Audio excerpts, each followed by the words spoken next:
Hi friends, welcome to all. இது பார்க்கும்போது எங்கள் அளவுக்கு தெரிஞ்சிருக்கும் ஃபிஷ் ஃப்ரை தான். ஆனால் இது நம்ம வீட்டில் செய்கிற நார்மல் ஃபிஷ் ஃப்ரை இல்லைங்க. நம்ம மெரினால பீச் மட்டுமா ஃபேமஸ், அங்கே கிடைக்கிற ஃபிஷ் ஃப்ரை தானே. அதிலும் அவங்க ஸ்பெஷல் மசாலா சொல்லவே வேணாம் இல்லைங்களா. அதை வீட்டில் எப்படி ரெடி பண்ணலான்னு சொல்லிட்டு பார்க்கலாம் வாங்க.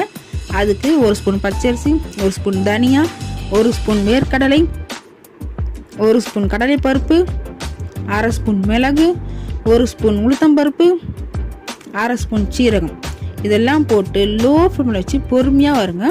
லோ ஃப்ளேமில் வச்சு வறுத்திங்கன்னா தான் உங்களுக்கு கலர் மாதிரி சூப்பராக அழகாக பொரிஞ்சு வரும். இந்த மசாலா தாங்க இந்த மெயின் இதுக்கு. அதுக்கப்புறம் நம்ம ஒரு விரல் அளவுக்கு தேங்காய் எடுத்து பொடியாக நறுக்கி இதோடு சேர்த்து அதையும் வறுத்து வச்சுக்கோங்க. லாஸ்ட்டாக ஒரு கொத்து கருவேப்பிலை கிள்ளி போட்டு அதையும் லேசாக பொன்னுரலாக வறுத்து ஸ்டவ் ஆஃப் பண்ணி தட்டில் ஆற வச்சுட்டு கொரகொரப்பாக அரைச்சிக்கோங்க. நைஸாக இருக்கக்கூடாது. மெயினான இதுவே அதில் கொரகொரப்பாக இருக்கணும். கொரகொரப்பாக அரைச்சி வச்சுக்கோங்க. இப்போ ஒரு தட்டில் மஞ்சள் தூள் 1/2 ஸ்பூன்,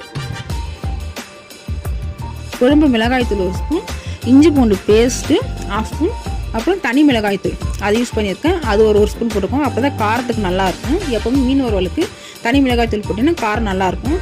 கொஞ்சமாக புளி தண்ணி விட்டு தேவைக்கறக்கு உப்பு போட்டு இந்த காரத்தை நம்ம மீனோட நல்லா மீன் மேலே நல்லா தடவி ஃப்ரிட்ஜில் 15 மினிட்ஸ் ஊற வச்சுருங்க. மீன் நல்லா ஊற தான் நமக்கு மீன் வறுவல் நல்லா காரசாரமாக டேஸ்ட்டாக கிடைக்கும்.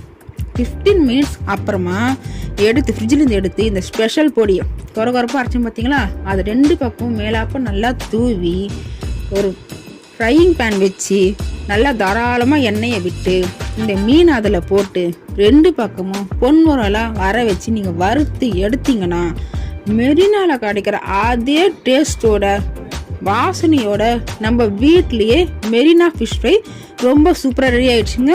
இதை மறக்காமல் வீட்டில் எல்லோரும் ட்ரை பண்ணி பாருங்கள். உங்கள் எல்லாருக்கும் ரொம்ப பிடிக்கும். நான் கூட நல்லா இருக்காதுன்னு நினச்சேன், ஆனால் உண்மையாக வேறு லெவலுங்க. கண்டிப்பாக வீட்டில் ட்ரை பண்ணி பாருங்கள். ரொம்பவே சூப்பராக இருக்குது. உங்கள் எல்லாருக்குமே இது பிடிக்கும்.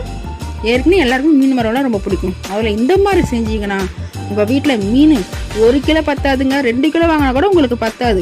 அவ்வளோ சூப்பராக இருக்கும். வீட்டில் எல்லோரும் மறக்காமல் ட்ரை பண்ணி பாருங்கள் ஃப்ரெண்ட்ஸ். இந்த வீடியோ உங்கள் எல்லாருக்கும் பிடிச்சிருந்தா லைக் பண்ணுங்கள், ஷேர் பண்ணுங்கள், சப்ஸ்கிரைப் பண்ணுங்கள். இதே மாதிரி நீங்களும் ஹெல்த்தியாகவும் ருசியாகவும் சமைக்கணுமா, நம்ம வீடியோவை ஃபாலோ பண்ணிட்டு பாருங்கள். நீங்களும் உங்கள் வீட்டில் ருசியாக சமைக்கலாம். பாய்.